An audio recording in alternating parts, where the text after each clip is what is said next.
Just waiting for the. So we're live. Okay. Welcome everybody. Welcome to the mathematics and statistics Q&As.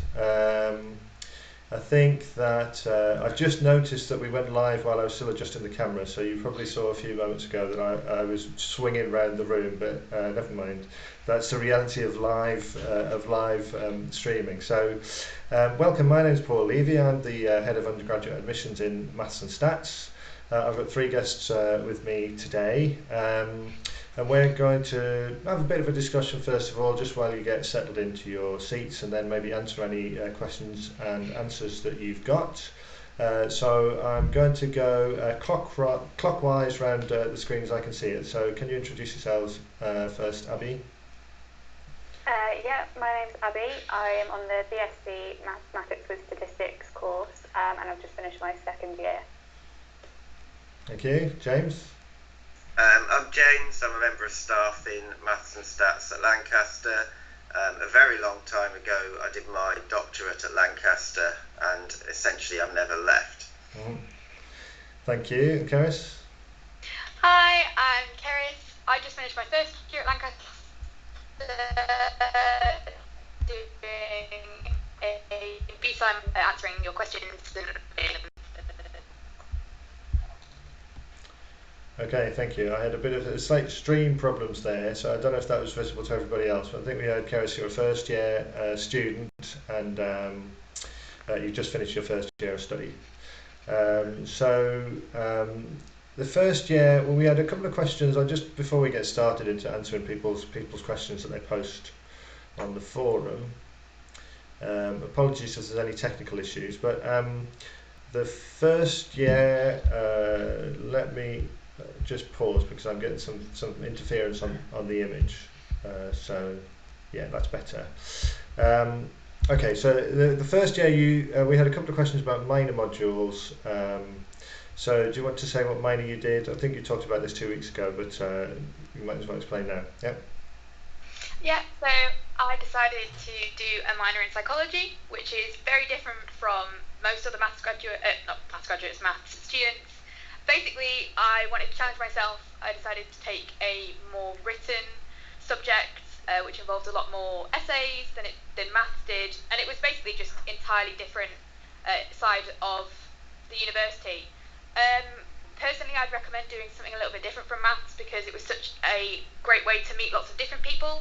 I got to do seminars rather than workshops, which was really complemented sort of the learning skills that you get with problem solving, and then also with communicating arguments and stuff. Okay, thank you. So Abby, you've just finished your second year, haven't you? So yeah. So on the in my same. first year, I did a minor in criminology in my first year. This is the same as one of my friends actually that I just met at the beginning of the year, who was also doing maths. So we did the whole year together. I did psychology as an A-level, so they told me that the psychology minor would be a bit too similar to what I've done. So I decided to go for the criminology, and it was really interesting actually. All of the lecturers that taught us were actually worked in the field as well, so they had loads of really interesting stories. We had to write essays and do seminars as well, and I had a big group presentation that was worth 25% of my minor as well, so it was a really different experience from maths, and I really enjoyed it actually. Yeah, that's quite interesting. I mean, there are research connections between, especially the statistics section in our department in criminology. There are some colleagues over there that used to work in maths and stats, and there's a lot of sort of applications of statistics to criminology, to crime data sets and so on. I think that probably, if there was any maths in that, you would have found it fairly straightforward, right? I mean, did you do? Yeah, I did. Yeah, we did quite a big section on like crime statistics. And how they don't really paint a very accurate picture. So it was really interesting, and yeah, there was a bit of maths in it that I found quite straightforward. Yeah, I mean, the ideal in criminology is you need to understand the sort of, they talk about the quantitative, that's the side where you're using the maths, and the qualitative, which is understanding maybe some of the limitations of the data. So that's really interesting. I wouldn't have said a huge number of our students who do criminology, and it's not one of the sort of recommended minors these days. So yeah, but it's quite an interesting one. And you've just come to the end of your second year, haven't you? And you had a placement as part of the placement degree, but because of coronavirus, unfortunately, that fell through, didn't it? So yes, Yeah. so you've returned to the normal. Is it the bachelor's that you've returned Yeah. to? Yeah. Maths with statistics, yeah. Yeah. So it's a bit unfortunate for you. Hopefully that will be a one-off as far as the department is concerned. And then I think you said you preferred statistics a bit more than maths. Is that? Yeah, kind of something that I realised throughout my first and second year. So in first year, there's a module in probability and one in statistics, and then the same thing in second year. And the statistics module in second year I really, really enjoyed, and the kind of breadth of statistics that we did, and it was really interesting. So I decided to go with the maths with statistics, which means 4 of my modules in the third year will be statistics modules. Just based on how much I enjoyed it in first and second year, really. And I hope to maybe apply for some grad schemes this year in kind of data and statistics as well. So yeah, really enjoy it. So you're sort of the ideal for us as a narrative of somebody who came in who maybe wasn't so keen on statistics at the beginning, but it's quite different to the statistics you do in A level, isn't it? So. Yeah, completely different, and I didn't realise even until partway through my second year that Lancaster's got like the biggest statistics department, or second biggest statistics department in the UK for universities, something like that. So there's loads of choice of modules, and yeah. I'm not sure about because it's part of maths and stats. We've got a statistics section, and it's certainly one of the biggest and one of the strongest in the country on that side. I think it's the biggest applied statistics group of researchers in the country. Right, okay. There are a couple of, Cambridge Stats Lab has a lot of very theoreticians, but Warwick is big. But if you want applications of statistics to industry and commerce, then we are your people. And you haven't even really got to that in terms of the teaching, Abby, because there are all these options in the third year. I don't know, are you doing medical statistics or something like that? Yeah, medical statistics is one of my modules, yeah. So the more applied kind of things where you start to see applications of statistics to the environment, to medicine, to crime as well. And there are some discussions of that in some of the projects. So yeah, that's certainly, in a year's time, you'll have an even better sort of narrative to tell about the stats side of things. Anyway, that's a bit of sort of shameless advertising. So I think we've got a few questions. So what I'm going to do now is hand over the sort of chairing of this to Keris, who did a great job 2 weeks ago, and I promise that I won't try and interfere this time the way I did a little bit last time. So Keris, you want to just sort of give us any questions or any discussion points that you think might be worth talking about? Yeah, absolutely. We had a fantastic first question from Ben, who was asking about whether we have a Maths Society and what they get up to.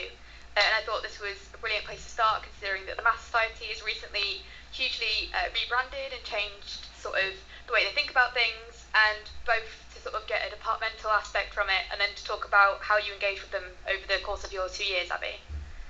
Yeah, so I did get quite involved with what was called BMath in my first year. A couple of my friends actually were on the exec, and I went to they held these maths cafes on Monday mornings. So I went to those a few times to get a little bit of help from older students with some of the coursework that we had to do, and that was really helpful to be able to get their opinion. I also spoke to them quite a lot about the modules and the specialisations that they chose for their third year as well. So, but yeah, it's really helpful the fact that they put on those maths cafes, and you can ask pretty much any questions that you have. And then a couple of my friends were on the exec actually.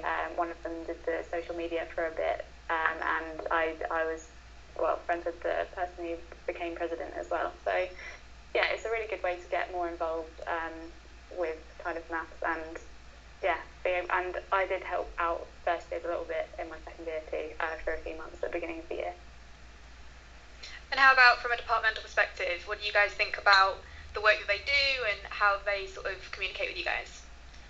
Well, I've been the LUMAS rep, sort of staff rep over the past year, and obviously that was for COVID reasons that was rather disrupted from about the about halfway through the Lent term onwards this year. So yeah, I've seen there's a lot of enthusiasm, a lot of different ideas. Yeah, the Maths Cafe and the other sessions as well. There's stuff to do with the labs and computing to help out some people. I mean, that's from a staff point of view, that's a fantastic help for us in a way, because we know that there are quite a lot of students who may be a little bit intimidated to go and talk to staff members, even though we're not intimidating, honest. But you know, there is that sort of aura. Maybe we have office hours, and I think sometimes people think, oh, I don't want to go and ask a question, it might seem a bit stupid or whatever, so they kind of feel more comfortable discussing it with other students. And obviously it's a benefit anyway if you're talking about mathematics generally.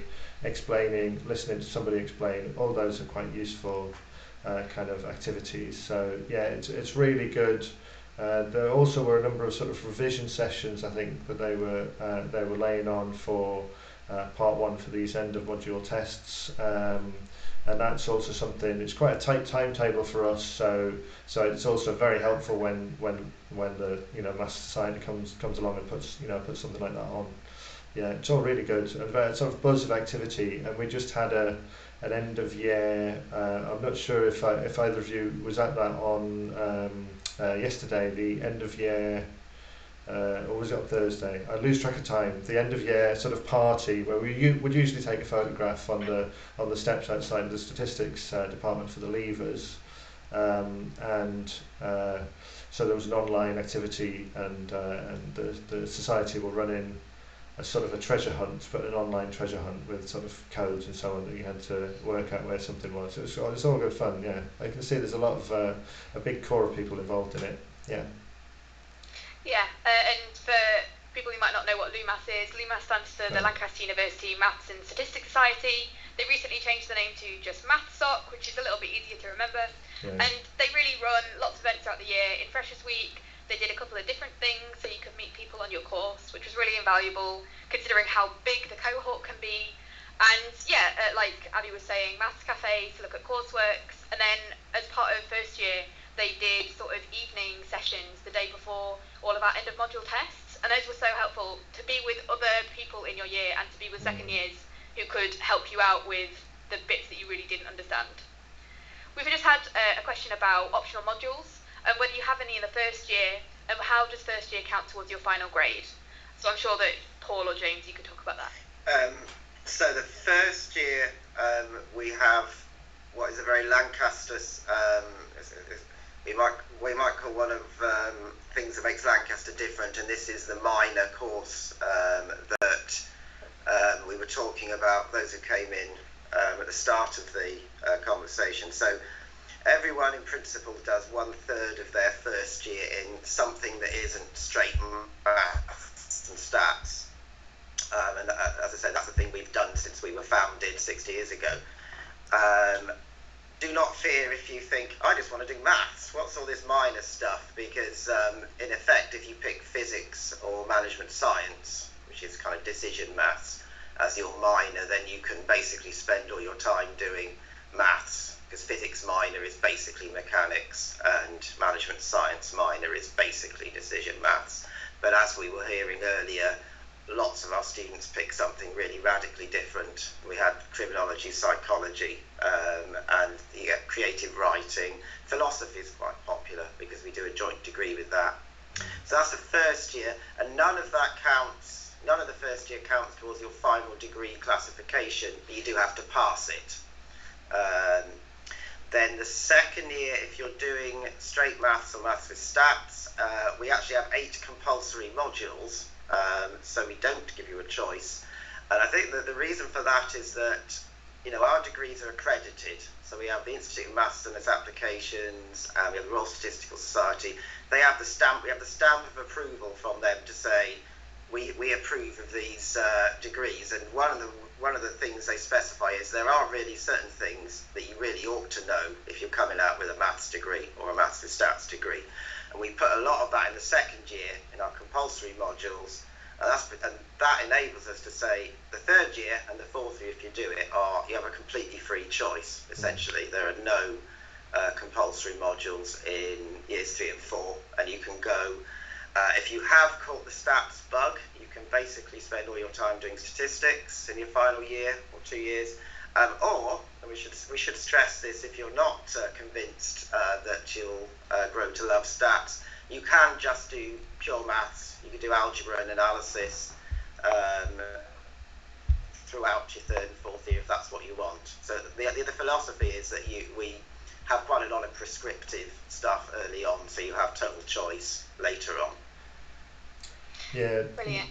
One or two things just to add to that. So the progression requirements if you're on a study abroad degree are a bit stronger than just having to pass the first year. There's slightly sort of graduated kind of requirements. If you're on a study abroad degree, then in order to sort of just ensure that you can cope with the challenges that a study abroad degree would present, then you also need to show that you can cope with that part one just a bit higher than the normal pass. Otherwise, you'll be transferred to a normal degree.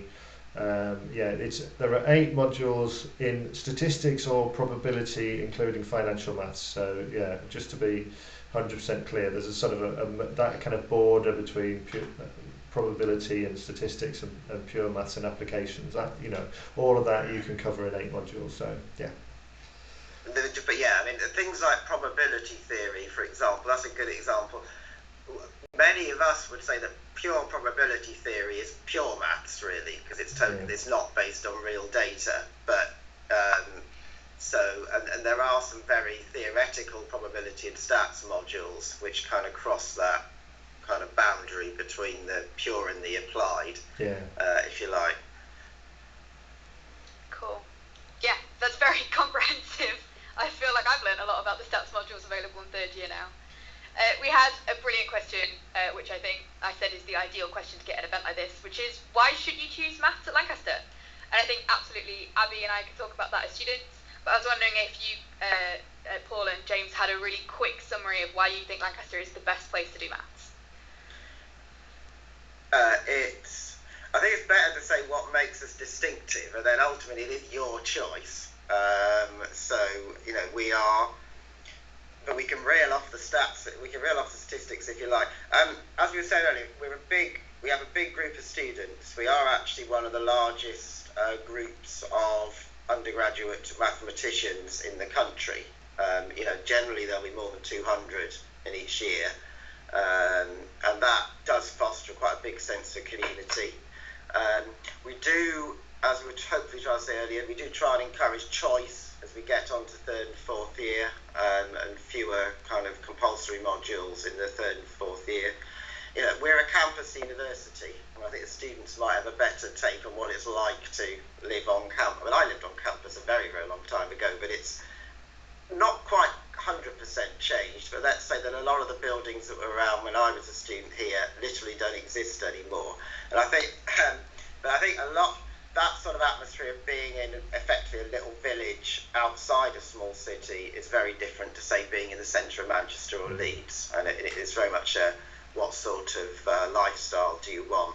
And then there's the rankings. I mean, we can reel off our league table rankings, but generally things like the Guardian table and Complete University Guide, which are often based on things like National Student Survey and stuff, they rank us pretty high, top 10 generally, and that's a mixture of students seem to like the experience that they have had at Lancaster, and that's what often feeds on into the league tables.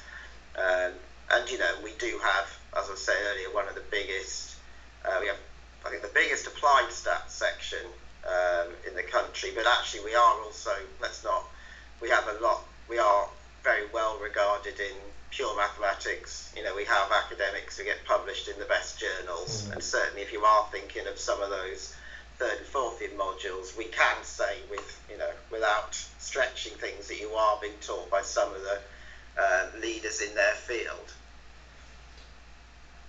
Yeah, I think a slightly sort of pithier thing is that the pure maths. I mean, I gave a talk yesterday, didn't I, James, which was for year 12 students, and it was talking about comparing different degrees around the country, and most maths degrees will have pretty similar, some core pure maths content which will be the same.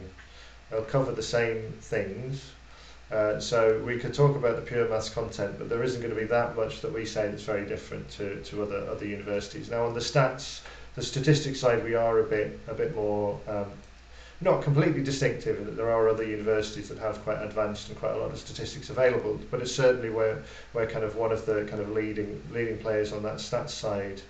And it's one of the reasons I focused on Abby's narrative, that she's learned to love statistics, because that's a great success story for us.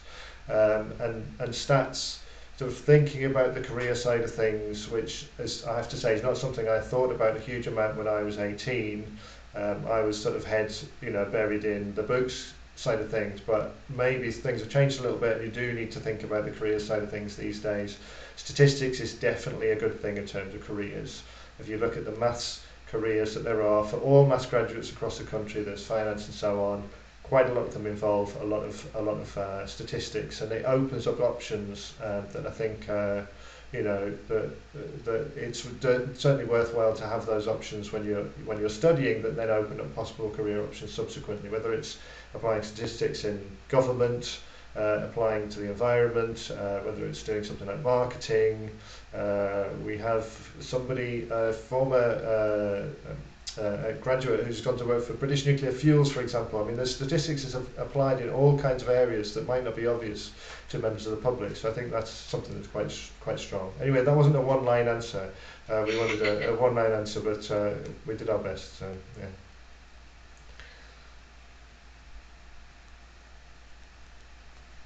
Go ahead, Abby. Okay. So from more of a kind of student's perspective, why study maths at Lancaster? There's a lot of things about Lancaster that I like. So firstly, the maths department. It is a really nice kind of environment and department to study in. It's really kind of non-judgmental. There's loads of help available from lecturers and older students and friends. I've had like numerous kind of study groups across the 2 years just that I've made myself with people on the course. So I've really enjoyed being part of the maths department, and I would really kind of recommend it, and especially the variety of modules that you can choose when you do come to choosing. There's so many, and I had kind of trouble choosing, but I made my mind up in the end. As well as the maths department, Lancaster, I really like the fact that Lancaster has the collegiate system. So I really enjoyed living in my college in first year. I was part of my college JCR, which is a group of elected students that help to run the college during my first and second year as well. The college system kind of just feels, it's a really good like community vibe, and it feels like you're part of kind of a smaller, rather than coming in as one of maybe 4,000 freshers, you're one of like 500 or something. It's just a lot kind of nicer to come into. And then another thing that I would really highly recommend about Lancaster is the careers service. Lancaster's graduates are really, really employable. And when you are at Lancaster, there's so many things that you can get involved in. So in my first year, I went on a trip to Manchester and London completely free with the careers service. We went and visited loads of different businesses. I've had help with mock interviews, mock video interviews, CV reviews, anything and everything they can help you with. And I did have quite a lot of help from them with securing my placement year, because I did secure a placement year before. I unfortunately lost it. The career service as well was another reason why I would say Lancaster is a great place to study. That's brilliant. For me, I loved Lancaster the first time I came. I will say, the first open day I came to, it was very sunny and it was beautiful. And it does do that, but it is in the north. And so I remember the second day I came for an applicant visit day, and it was raining. And I was like, oh, I forgot that it rains in places. But it was still brilliant. And, I could say that I prefer it in the sun. But actually the inside of the buildings and the people and stuff don't really change depending on the weather. For me, I loved that Lancaster was a campus. I love how close it is just to everything. Personally, I have a lot of health issues, and I was really worried about being in a big, spread out, non-campus university. I really liked some of the universities, but it just felt impossible to get around. And we had a question as well about how accessible everywhere is. And it's great.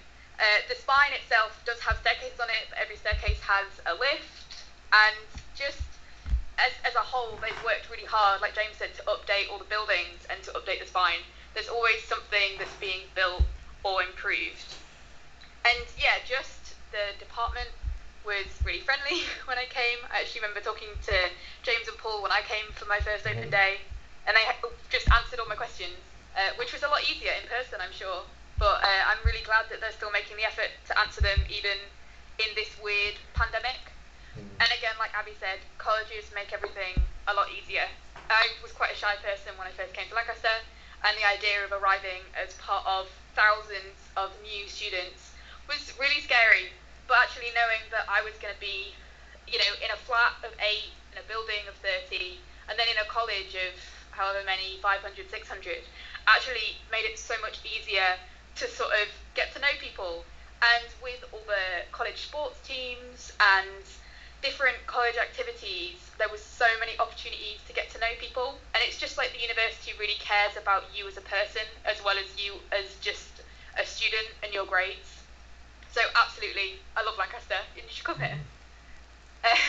We had a question, which is a bit more of a formal one, about changing degrees. So specifically about if you apply for a B-side but wanted to go to a master's, what are your deadlines like, and can you change to a study abroad or a placement course after you started? Should I start on the bachelor's to master's, and then Paul can come in with slightly more rules about going on to and off the study abroad and placement year. So for bachelor's and masters, basically you can chop and change and switch to and from them more or less at any time, subject to obvious, if you set, I think generally if you did it very, very late, we do our best, but in principle, you could switch from bachelor's to master's and back any time throughout your career. And so when you're applying, do think about, it is helpful to us when you're doing the UCAS form, whether you put the master's version or the bachelor's version down, because it helps us to plan ahead. But from your point of view, really don't matter, because if you get in on one and decide you want to switch, you can, basically. And certainly if you're in England, the funding is fine. You just tell them that you've switched course and that the money will be available. So now for the slightly more rules and regulations around study abroad and placement year, over to Paul. Well, placement year, it's sort of clear cut. You can transfer into the placement year degree during your first year. You can transfer out of it easily enough. That's not the question, but you need to, if you're going to transfer into it, you would do it in the first year, and you also have to cover the placement preparation module in the first year, which is all about preparing, writing CVs. I mean, Abby, you've done it, haven't you? So it's. Yeah. I think the second year one is a bit more in depth, but the first year one is definitely kind of getting you ready for that, applying for those placements in the second year. Is that right? Yeah. Yeah, that's right. Yeah, it was a lot of focus on CVs, cover letters, a bit of psychometric tests as well, just all about the application process. Yeah, so you need to transfer during the first year, and you would need to complete that as well, which you could do. I think you can or you certainly used to be able to register as a non-placement student, just as if you were interested in maybe changing. Now, for the study abroad, it used to be the case that an overseas place was guaranteed, and that because of pressure on places, that guarantee has been dropped. So it no longer will be the case that you're 100% guaranteed an offer of a place abroad, just in case there's a big rush on these places. But still, I think very, very likely that you will be offered a place, but then it would be sort of first come, first served. So the people who started off on the study abroad degree will be the first ones to get offered the places. So you could transfer in, but it's sort of the sooner the better, basically. Yeah, I think that's answered all those questions. Yeah. Very well answered. We had a question about, just to follow up on the Maths and Stats Society, about whether you have to be a maths student to join, and I genuinely don't know this. Do you know? I don't think you do. I don't think so. I know they run a lot of events. They have guest lecturers and stuff who do really fun, well, I suppose depends if you like maths, whether it's fun or not, really interesting lectures, and you absolutely can invite people along to those, I believe. I don't think there's any requirements to be on a course to join a society. No, I'm pretty sure anyone can join any society. Yeah. So there's no restrictions there, really. quite amused by the idea of a maths only. No, you're not allowed. Get out. You're not. What do you want? Economics? No, go away. It's not. It's one of the things where I'm like, I can't imagine we do, but I should probably check for. I'm like, yeah, join. It's fine. I'm sure. I think James is going to say it wouldn't be allowed for a student society to be restricted in there. Yeah, I was going to say. I think especially if you're registered with a students' union, then you kind of need to be in principle open to everyone. And you do get. We should say that you do get. Just we were talking about maths students doing minors in other subjects. Other students do minors in maths. So you will get people who just do a little bit of maths. Yes, so that's true, and of course they would also be invited to things like the maths cafe. That can be a little bit difficult, inviting the minor students to the maths cafe, but I think that shows that in principle there are non-maths major students who might well be at least involved in the activities. I don't think there's a bar there. And actually, I found minor students. I really don't want this to sound condescending. I found minor students really enjoyable to work with. I used to sit with a couple of people who lived in my building who were maths minors, and we used to do the weekly coursework. And when they didn't do something in their specification of maths or in further maths, it was really nice to have that sort of revision for myself. And I would absolutely recommend working with people who are majors, who are minors, who are joint degree, and just, there's so many different people on different courses, and it's really lovely to have that variety. And sort of along the lines of that, there was someone asking specifically about the difference in the maths content for the theoretical physics of mathematics degree compared to the normal maths degree. Shall I? Okay. So it's a joint degree between physics and maths, as the name might suggest. You do basically 2/3 maths, 1/3 physics in the first year. Then the second year it's half and half. And then in the third and fourth year it actually goes up to 3/4 physics, 1/4 maths. And the reason for that is it's accredited by the Institute of Physics, and that the Institute of Physics puts a few conditions on, such that if you do the fourth year, it needs to be a kind of theoretical physics dissertation and stuff. The general philosophy is we like to give people as much choice as possible, but when we have these accredited degrees, the professional bodies would say, well, actually, we do want you to definitely cover all this. And yes, it's a genuine partnership degree. In terms of, it's probably, if you definitely know that you want to go to Lancaster but do maths, but you definitely do want to do mechanics, then TPM, as we call it, that's almost a degree designed for you. Yeah, I think the physics modules that they take are also much more likely to be quite mathematical anyway. I've taught TPM students in the fourth year, and they've picked up some maths through it was quite interesting, the maths that they picked up through the physics route that helped them to actually get to grips with some of the maths in the sort of roughly pure mathematical module that I was teaching. Well, it was a kind of pure mathematical module on Lie groups and Lie algebras, but they had some background coming from physics which helped for that. So yeah. Brilliant. And actually, this reminded me, I entirely meant to bring this up, even if we didn't get a question about it. People who are worried about the effects on grades by either personal circumstance or current global circumstance. The specific question was, if you need to get your predicted grades but don't manage to get these in your exams because of health issues or other problems, is there any leeway in that? I just thought open a space for general talk about grades and such when it comes to next year. Is this 2020 entry or 2021? I'm not entirely sure. I mean, I've kind of combined it from a question about what if my health impacts my grades, to also say, do you want to say a bit about the impact of this current year on the admissions for this year? Shall I do the general and then Paul? Do the general one. The coronavirus sort of adjustment. So, in general, the basic answer is yes, we can consider what we call extenuating circumstances. But one thing I will say about that is that we would hope if, you were, obviously we hope you won't be affected by anything, but if you were, then you would obviously tell, for example, your exam board, who we're doing your A-levels with, and we'd expect that they would then potentially make adjustments and take those into account.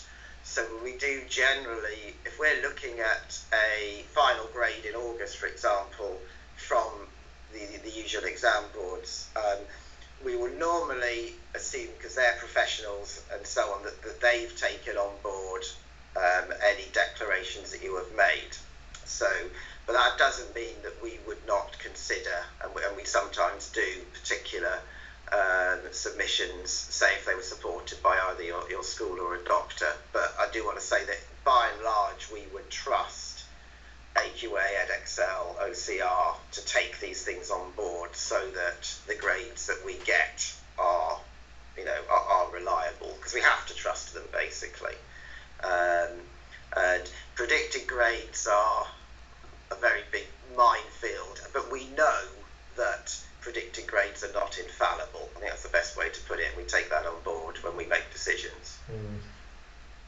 Yeah, I mean, I think this is really a question about falling short of the predicted grades that your school has given you, rather than about, I mean, there are various issues around not covering in a full year syllabus this year because of COVID and schools being closed and not having resources at home, and that then I'd be talking about possible contextual offers, although there's nothing concrete on that yet. But I think this is really about, suppose I don't do as well on my exams as I thought I would. Now, I think we do have to say that over the last several years, Lancaster has given some leeway to students in terms of if you don't quite make the offer. We have let some students in, a number of students in who haven't quite made the offer, and there's usually some sort of wiggle room there, although obviously we don't know what the situation is going to be, and that we do ask people to sort of contact us if they think there is something. So if they think that for whatever reason their health problems or other problems weren't taken into account by the exam board, and that in those circumstances we might look at it. But yeah, generally speaking, we would say that it's kind of the exam board's job. We shouldn't really be doing their job for them and kind of like second guessing what kind of circumstances were there. So yeah, it's not completely lost if you don't get sort of 3 A's. I mean, that's definitely the sort of message. And the usual situation, I mean, quite a large number of students kind of open the results and go, oh, I haven't quite got it, but then they need to wait and find out from their firm choice whether they've been accepted or not. I think the large majority of our firm choices will get accepted. Yeah. Brilliant. I've got a sort of a yes/no question really about can you do a study abroad when you're on the Morse course? No. The difficulty, we don't have any study abroad on joint honours degrees, and that seems a shame, but I was the study abroad director in the department a few years ago, and the logistical nightmare of trying to find an international partner who does the right balance of modules in both the maths side that would basically cover roughly what you would cover here in year 3. It's not going to be exactly the same, but enough of that, and in the fellow subject. That's when you've got one joint subject, but for Morse is 3, so that's kind of like the worst possible kind of situation in terms of trying to match all of this configuration. So unfortunately we don't have that. The Morse degree does have a placement option, and I am informed by Adam Hindle, who is their admissions tutor, that the vast majority, I think he said all of their Morse students generally find placements. So it's never guaranteed for the placement, but it's like a very, very popular option for people on Morse. So it tends to be more the employment route that people would go for that. Yeah. Brilliant. I have not got any more questions from the chat. If anyone wants to ask any questions, then that would be brilliant. But I thought I'd ask each of you what your favourite module is, either that you took as a student, or that you've taught, or that you know of. What should we do? Should we ask Abby first? Bearing in mind that I think I did lecture Abby, so I'm not putting any pressure there or anything, but yeah, no, no offence, but Maths 215 was not my favourite module. I think my favourite was probably Maths 235, which was the statistics module in second year. It had quite a big impact on my choices for third year, and I really enjoyed the lectures and the teaching content in that module. So yeah, that's probably my favourite one, and there was quite a lot of coursework and quizzes that were that were quite fun to do as well, and I got really good feedback from my tutor. So it's just kind of like a combination of things went into that being my favourite module. But I've enjoyed most of the modules that I've done, pretty well all of the modules that I've done. They've all been really good. Have you got favourite modules, James or Paul? It's difficult to say because actually that's reflecting on your colleagues. I would say there are. I have, because obviously I have looking at. I don't do a lot of tutoring anymore. That tends to be what you kind of do when you're a PhD student or sort of beginning staff member. But looking at some of the optional courses in third and fourth year really are very much the equal of the things you would get in Oxford, Cambridge, Warwick, and I think we don't big ourselves up enough in cases. I mean, the course that used to be called elliptic curves and is now called something else like algebraic curves is, that's been taught by a couple of colleagues, but that is very, very, that is the equal of a thing you'd get anywhere and that is about cutting edge. I'm going to say it's not quite cutting edge pure maths because some of the stuff on projective geometry is hundreds of years old, but that's very nice from a sort of a theoretical standpoint. And I think the 313 probability theory, again, it's been taught by a couple of people, but is a very nice, from a pure, almost a sort of it's almost like an aesthetic thing. It's like that's proper. You can really feel proud of yourself when you've achieved that one. Paul, you did you talked about the Lie algebras and Lie groups thing, and that's almost a sort of, as well as being quite academically difficult, that's a sort of unique in that it's a pure course that is entirely assessed by coursework. Yeah, it's quite sort of challenging, the material. It's quite advanced Lie groups and Lie algebras. And the thing about pure maths is that it takes a very long time to get to anywhere near the cutting edge of the subject. And so somebody once quoted to me once, I can't remember who it was, it might have been Josh, he said that in an undergraduate degree in pure maths, you should expect to get to the cutting edge of maths a century ago. So that's the norm, because the subject has such a long development and there's so much kind of conceptual stuff that you need to get through in order to get anywhere near what modern maths is about. And so that means also that in terms of what's interesting for a pure maths lecturer, as I am, it tends to be the modules that are later on in the degree. The Lie groups and Lie algebras is definitely an example of that. That's a fourth year module. It's kind of quite challenging. It involves sort of various different ideas. Geometry, a lot of algebra, it's kind of using some sort of ideas from linear algebra, representation theory, various things which are kind of sort of big ideas in modern maths. And so for that reason, it's kind of assessed by these coursework. You have to write an essay, do a presentation, and the exam wasn't deemed to be the best format for assessing that. I did really enjoy Lie groups and Lie algebras. I put a lot of work into it as well, so it's I kind of taught it over 2 or 3 years, and I think that's should be quite a fun course for people to teach. The other one I would mention is number theory. Now, Abby, have you chosen number theory as a module for next year? No, I haven't actually. Right, okay. That was just because of the kind of timetable clashes. I didn't want to be doing too many modules at once, so that's the only reason why. But I was leaning towards it actually, because I particularly enjoyed the numbers and relations module in first year. Yeah, so you're going back to some of the ideas of Chinese remainder theorem, some ideas with prime numbers and so on, and you get onto some sort of quite interesting results, like every prime congruent to 1 mod 4 is the sum of 2 squares and stuff like this.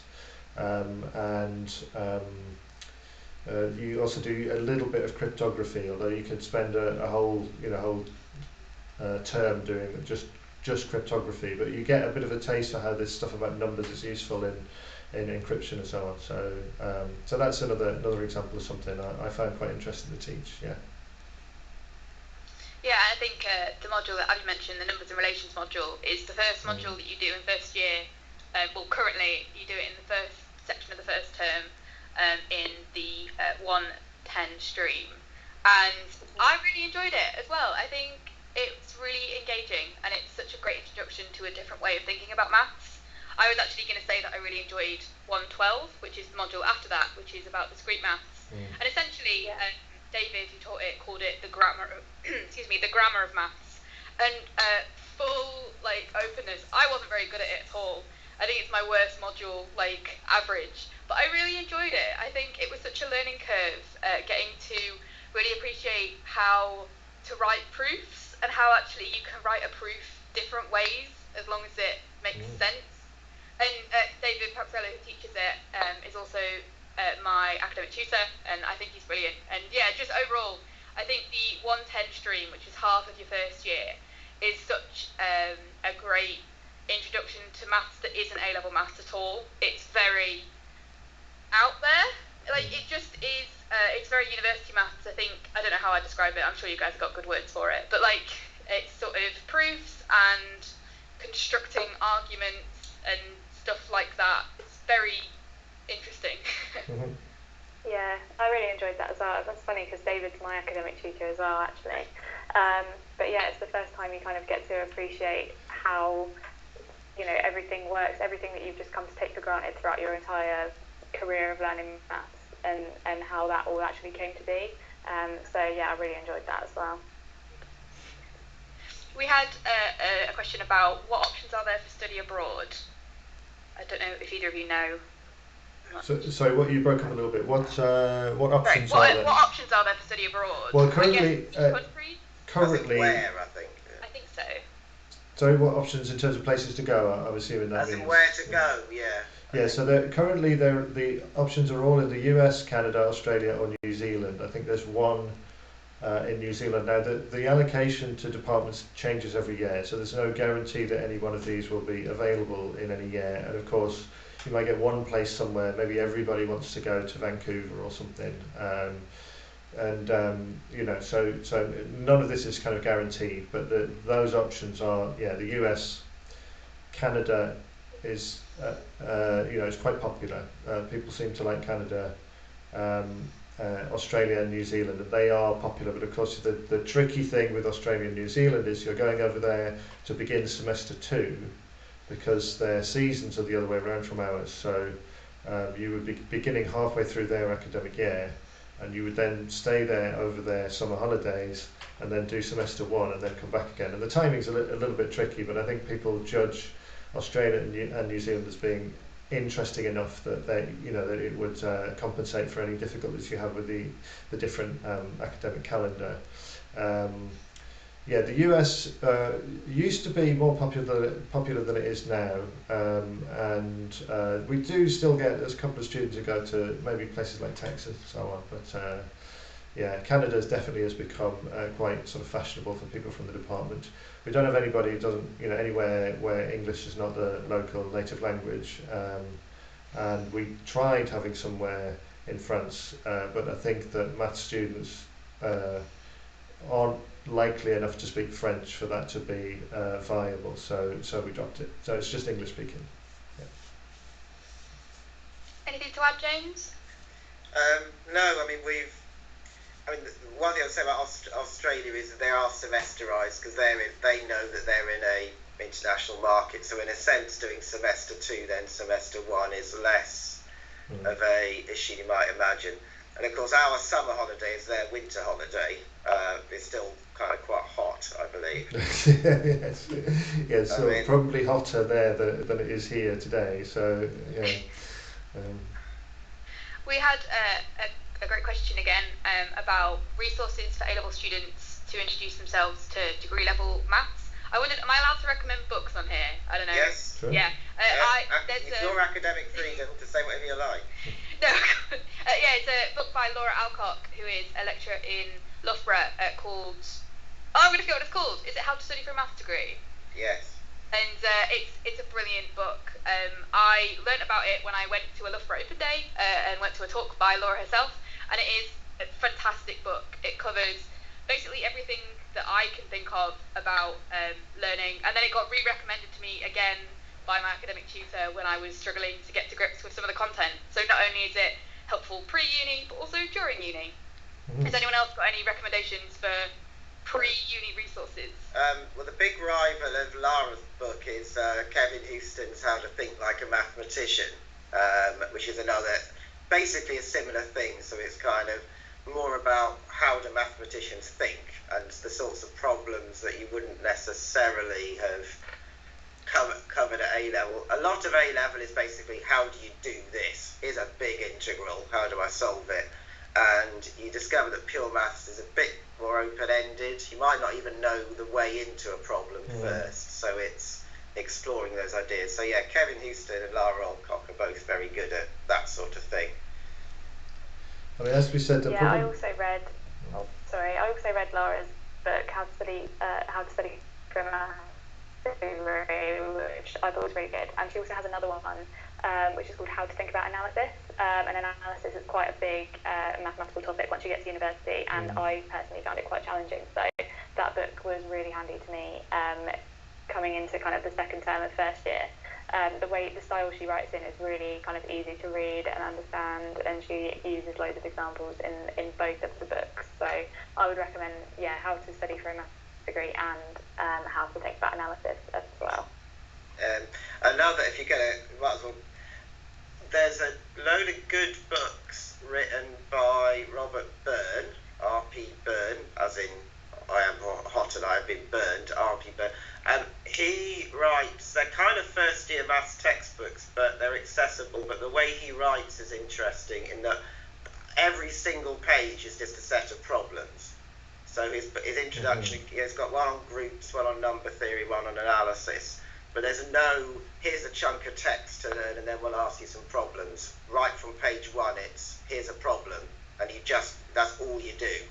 And through that, you get through some quite advanced stuff. And it's about the right level. I mean, I would say, one thing I would say is you don't need to do this. I'm hoping that our students would assure me that you could basically come into our degree cold if you wanted. So, we do recognise that people have had summer holidays. People might want to explore the world or something like that, if you can do that next summer. So we do try and make it so that there are no required pre-course reading, but there are things you can read that hopefully will make the transition nicer. Yeah, I definitely couldn't barely remember how to integrate when I arrived, and I remembered how to do that quickly. So I think the first year course is really well structured so that it's not too intense arriving, because obviously you may have moved house, you may have moved country, and you're going to meet a lot of people, and so having a slightly gentle introduction to maths in the first week or so is really helpful.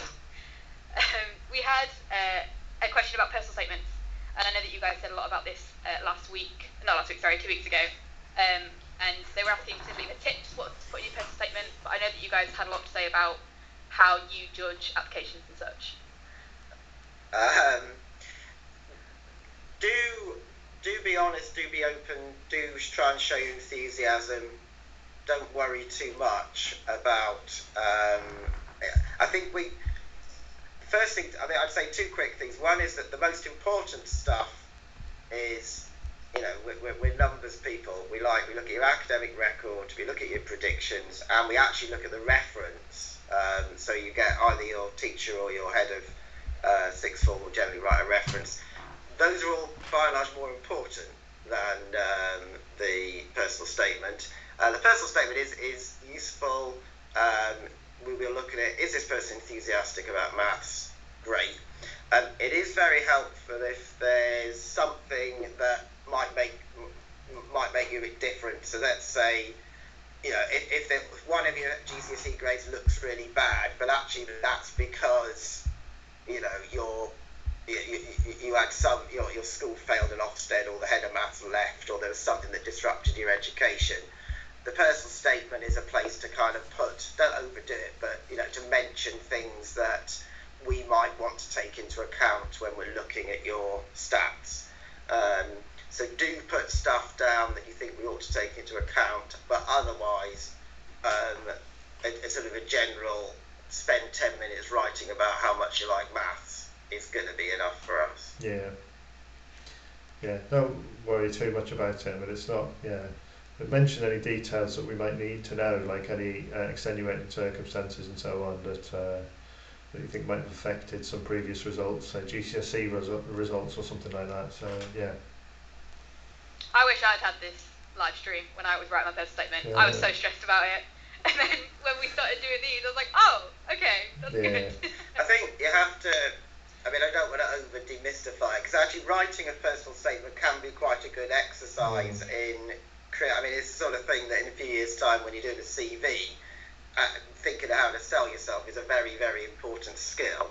But also bear in mind that we have, you know, we've got to consider things like equalities legislation.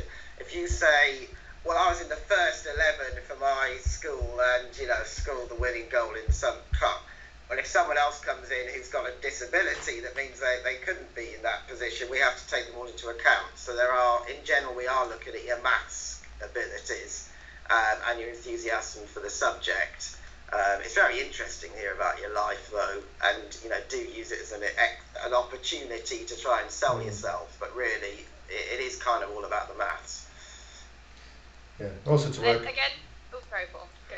Work out what you enjoy about maths. I think that's one of the roles of it, isn't it? Is to think for your own, you know, sort of peace of mind. As to, you know, what is it that makes you want to study this? Is that, you know, it's going to be committing to 3 years of your life where you're studying this subject. So it's probably quite good for you to think about all of the reasons why you might want to do that.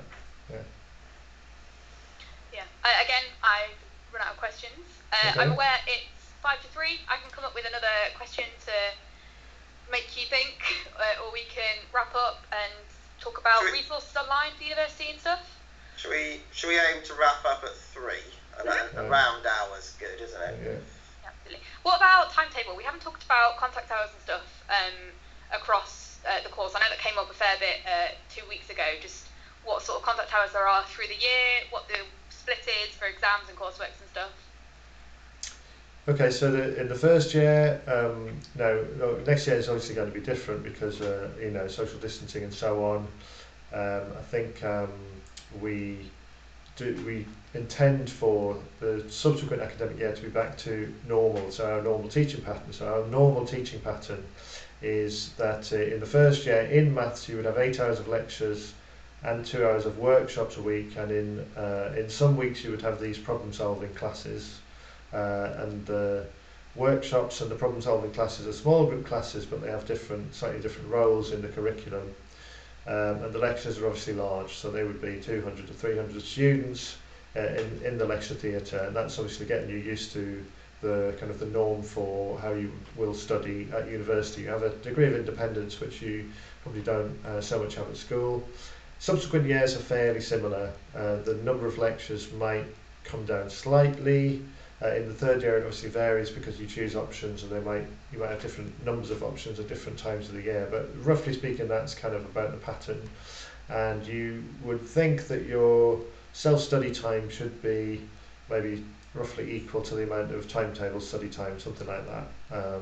And you'll have a certain amount of sort of homework to submit and so on, assessed work, and you'll get feedback on it. So I think that's, it's a sort of brief description of the contact hours are the 10 to 12 hours of classes per week. Yeah. Brilliant. We just had a question about how can people get in touch if they have questions and such. I know that the university has lots of different contacts, so whether you wanted to plug any of those emails. Yes, so sorry, James, yeah? No, I was going to say, well, I hadn't really, but I'm assuming that on our website somewhere there's a please get in touch. There is. I'm just going to put the all-purpose email of the department, mathematics at lancaster.ac.uk. I'm advertising this also knowing that there's been a little bit of disruption to our operations over the last few months, so we had some emails that got lost for a little while. I have recently answered a big batch of them, or not a big batch of them, a batch of them. If you contact that email address, then if it's admissions related, it will be passed on to me. I mean, it might not be, people might contact that email address for other reasons, but it will be passed on to me if it's relevant, and I or somebody else in the team, it might be James or it might be Gordon, will try to answer that. So that's the way to get in touch if you've got further queries. there will of course also be open days later in the summer, so keep your eyes peeled on the website for those events. We're still not 100% sure what form they'll take, but there will be more opportunities to get feedback. So if you've got more questions or would like to talk to people or ask questions of us on another stream like this, then there'll be more opportunities. Yeah.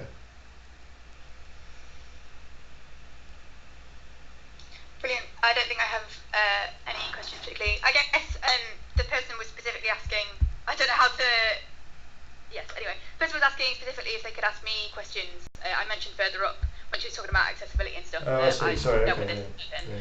But I'm not sure how the university recommends that. So in terms of contacting students, there are obvious, what's often called the rather strange term safeguarding, but obviously just allowing someone, here's Keris's home number. I'm sure she'll appreciate that. There is, we've been sort of trying to use Uni Buddy during the open day, but there is that, and I think we have some students who are registered with that, so you can speak to a student in a sort of moderated way. The other way would be to again write to Maths at Lancaster, in effect saying, can you get a student perspective on? But I think probably Uni Buddy, which I think we do run outside of open days, is probably what we would call the safe and proven way to interact with students online. Yeah. Yes, agreed. There's slight issues. I mean, even I suspect that they want to ask questions away from the prying ears of fellow staff members. So, but of course that's something where it's a bit of a difficult position for us, because we're kind of responsible for you as a student, Keris, but also we're responsible for anybody that we employ. So it's kind of it's a bit tricky. So. But get in touch with us, and certainly you can contact some student ambassadors in maths, but you might not be able to get specific sort of access to Keris. Unfortunately, very disappointingly. Okay. I think we've hit 3:01. Yes, so thank you very much everybody, and it's been quite a lively, I have to say, slightly livelier chat session than I expected this week compared to the previous time, but it's been quite interesting. I think that was quite relaxing, I would say, especially handing the reins over to Keris was very relaxing. I didn't really have to do so much, so just answer questions, that's easy enough. So thank you very much everybody for tuning in, logging in, and thanks to James and Abby, if she's sort of somehow lost her internet connection, I'm not really sure, but anyway. So no, I think she said she had to rush off, right, so okay. I think she... So yeah. Wasn't sure. Anyway, thanks to you, James. Thanks, Keris. Thanks, Abby. And thanks everybody for tuning in. Thanks a lot. Okay, bye. Okay, 1 second. Bye.